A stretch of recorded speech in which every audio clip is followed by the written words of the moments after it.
जय सिया राम, जय जय सिया राम। जय सिया राम बंधुओं। श्री राम कथा की इस अनवरत यात्रा में मैं मनीष भगवान दास, श्री राम कथा वाचक, आज की कथा को प्रारंभ करता हूँ। पर बस जीव स्वबस भगवंता, जीव अनेक एक श्रीकंता। भगवान स्वबस कैसे हैं, स्वयं के नियंत्रण में कैसे हैं, और हम जीवधारी संसार के वश या दूसरों के वश कैसे हैं, आज इस पर थोड़ी चर्चा और चिंतन करेंगे। मनुष्य के बारे में कहा गया, मनुष्य जन्म मिलना अति सौभाग्य की बात है। मनुष्य जीवन सर्वश्रेष्ठ जीवन माना गया है। ब्रह्मा जी की समस्त सृष्टि में जितने भी जलचर, थलचर, नभचर प्राणी हैं, उन सब में मनुष्य एक ऐसा प्राणी है जिसे ईश्वर ने दो संपत्तियां दी हैं। सदैव की भांति उन दो संपत्तियों को समझने की आवश्यकता है और उन दो संपत्तियों पर ही ध्यान रखते हुए हम आगे बढ़ेंगे। राम कथा के तेहि अधिकारी, जिन्हि सत्य संगति अति प्यारी। तो आज के श्री राम कथा रूपी सत्संग का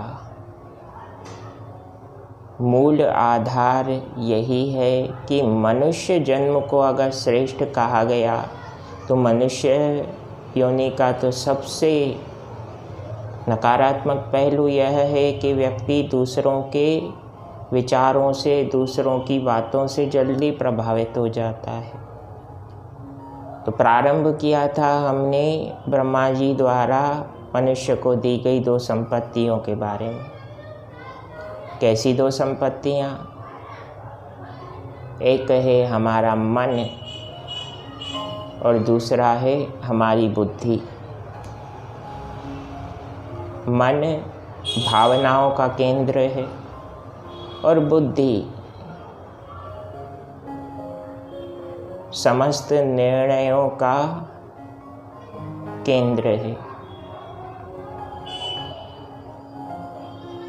निर्णय प्रायः व्यक्ति जब मन से लेता है तो वह भावनात्मक होता है, क्योंकि मन ही बुद्धि को इंस्ट्रक्शंस देता है। लेकिन जब जीवन में व्यक्ति निर्णय बुद्धि से लेता है, जीव को बुद्धिमान प्राणी भी कहा गया। तो जब व्यक्ति अपनी बुद्धि के आधार पर निर्णय लेता है, हिसाब किताब करने के पश्चात निर्णय लेता है, तब व्यक्ति को कलिकाल की ओर से उपहार मिलता है। वह क्या उपहार है? वह उपहार है समृद्धि,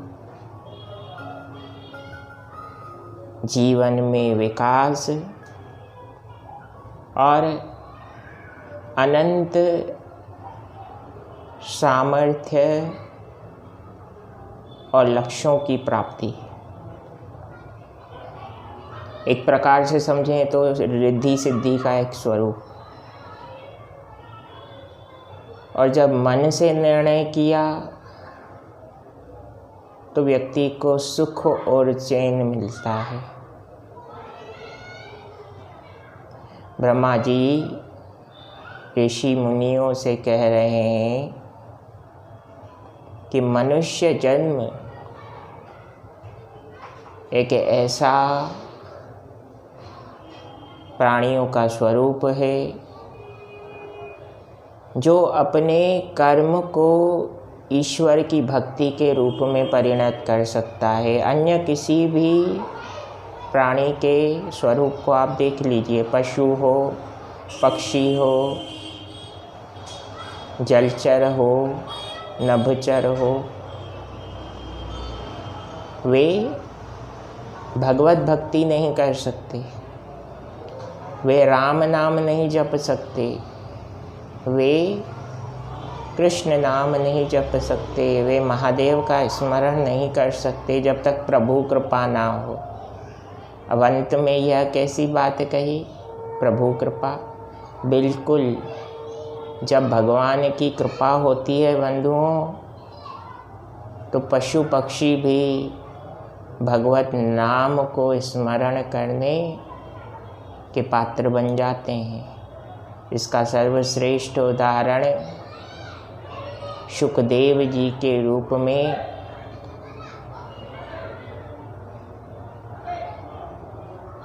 श्रीमद् भागवत महापुराण में मिलता है, और दूसरा काकभुषुंडी जी के रूप में श्री राम कथा में मिलता है। हमारे जीवन में कब प्रकृति और ईश्वर हमें सद अवसर प्रदान करें, कोई नहीं जानता। तो सतत कर्म मार्ग पर चलने की आवश्यकता है, और सतत कर्म करते चलेंगे तो हमारी दो संपत्तियां, बुद्धि और मन भी स्थिर रहेगा, और उस बुद्धि मन रूपी संपत्ति पर कभी भी किसी और का अधिकार ना होने दें। यही निवेदन करते हुए वाणी को विराम दूंगा। कथा आपको पसंद आए तो दूसरों को भी शेयर करें और सद्मार्ग के, सत्कर्म के भागी बने। जय सिया राम, जय जय हनुमान। प्रसन्न रहें, आनंदित रहें। प्रणाम।